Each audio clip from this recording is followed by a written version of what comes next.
ما ينفعش نبقى في الشتاء وما نعملش كيكة البرتقان وكيكة اليوسفي. عملت معاكم قبل كده كيكة البرتقان بطريقتين، واحدة ببيض والتانية بدون بيض. النهاردة بقى هعمل معاكم كيكة اليوسفي أو اليوستفندي زي ما احنا متعودين نقول عليه بطريقة بسيطة وفي الخلاط، وهنعملها كمان بدون لا سمنة ولا زبدة ولا حليب. بس بجد ريحتها بتجيب آخر الشارع وهي في الفرن. والكيكة بجد طرية بشكل غير طبيعي، تحسوا كده ان هي كيكة اسفنجية. انا متأكدة ان انتوا لو جربتوها مرة مش هتستغنوا عنها ابدا طول الشتاء. عشان نعملها هنحضر الأول عصير اليوسفي. هنحتاج 4 وحدات من اليوسفي، 3 هنقشرهم وواحدة هنسيبها بالقشرة، وهنفتحهم بالطريقة دي عشان نشيل منهم البذر. مهم جدا ان احنا نتأكد ان احنا شلنا البذر تماما عشان ما يخليش العصير يمرر وكمان يمرر الكيكة. ممكن تعملوهم بالطريقة اللي أنا عملتها دي أو إنكم تفتحوا فص فص يعني براحتكم، المهم تتأكدوا إن مفيش بذر جوه اليوسف. بالنسبة للواحدة بقى اللي بالقشرة ممكن نفتحها نصين كده زي الباقي ونشيل منها البذر ونحطها كده بالقشرة بتاعتها زي ما هي. بس عشان في ناس كتيرة بتقلق إن هي تمرر، فإحنا ممكن نشيل الحتة البيضة اللي من جوه زي ما أنا عملت كده، ننضفها بالطريقة دي ونحطها في الخلاط. وكده بعد ما ظبطنا كل كمية اليوسف وشيلنا منها البذر هنضربهم عشان نعمل العصير. ممكن نضربهم من غير مية أو نضيف معلقة أو 2 بالكتير. وطبعا لازم هنصفي العصير عشان نشيل منه كل الألياف بتاعة اليوسفي. احنا هنحتاج كوباية من عصير اليوسفي عشان نعمل الكيكة. أنا الكمية دي طلعت لي حوالي 270 مللي اللي هم يعني كوباية زائد معلقتين كبار. هنحضر بقى خليط المواد الجافة. احنا معانا كوبايتين ونص من الدقيق المنخول يعني 315 جرام، وهنضيف كيس من البيكنج باودر اللي هو 16 جرام، وكمان هنضيف معلقتين كبار من النشا. وهنقلب كل المواد الجافة مع بعض وهنخليهم على جنب. ودلوقتي هنحضر خليط السوائل. معانا 3 وحدات من البيض ويكونوا بدرجة حرارة الغرفة، وهنضيف عليهم كوباية من السكر اللي هي 200 جرام، وكمان هنضيف كوباية من الزيت اللي هي 236 ملي أو يعني بنفس الكوباية اللي عايرنا بيها اللي هي الكوباية المعيارية. وكمان هنضيف كوباية من عصير اليوسفي، وعشان ده أكتر من كوباية فأنا خليت منه معلقتين كده على جنب.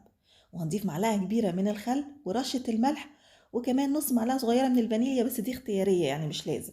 هنضرب المكونات دي كويس جدا مع بعض، وبعد كده هننزل بالخليط ده على خليط المواد الجافة اللي احنا كنا محضرينه من قبل كده، ونتأكد طبعا ان احنا نزلنا كل السوائل من الخلاط.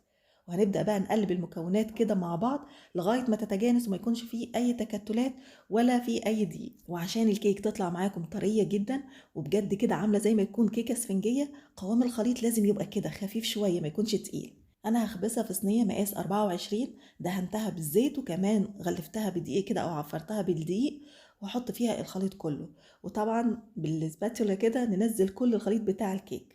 ومهم جدا ان احنا ندي الصينيه خبطتين 3 عشان نطلع فقاعات الهواء الزياده اللي بتبقى في الكيك. عايزه اوضح ان فقاعات الهواء اللي احنا بنطلعها دي هي الفقاعات اللي بتعمل فراغات كده جوه الكيكه، لما بنطلعها بتطلع المسامات بتاعه الكيكه كلها ضيقه كده ومتساويه، فتبان كانها كيكه اسفنجيه كده. بتدخل فرن سخنه على 180، بتاخد من 40 ل 50 دقيقه لغايه ما تاخد اللون الحلو ده.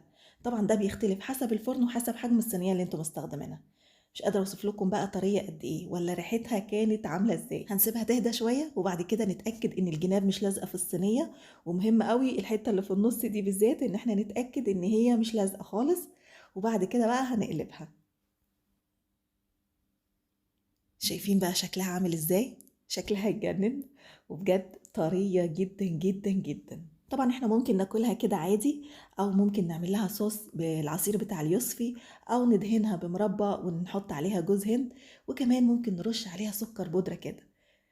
بجد طعمها بالسكر البودرة رهيب، لان هي الكيكة نفسها السكر فيها معتدل قوي، فرشة السكر البودرة اللي على الوش عملت لها توازن فظيع في طعمها. بجد جربوها كده، لو جربتوا الكيكة دي مش هتندموا ابدا ومش هتبطلوا تعملوها. شايفين قوام الكيكة عامل ازاي؟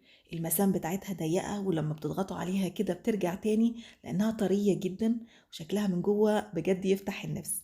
وزي ما عودتكم المقادير بالتفصيل بالجرام وبالكوباية هتلاقوها في تعليق تحت الفيديو. هستنى رأيكم وصور تطبيقاتكم الجميلة للكيكة دي. وبالهنا والشفا مقدما لكل اللي هيجرب الوصفة، واشوفكم على خير الفيديو الجاي.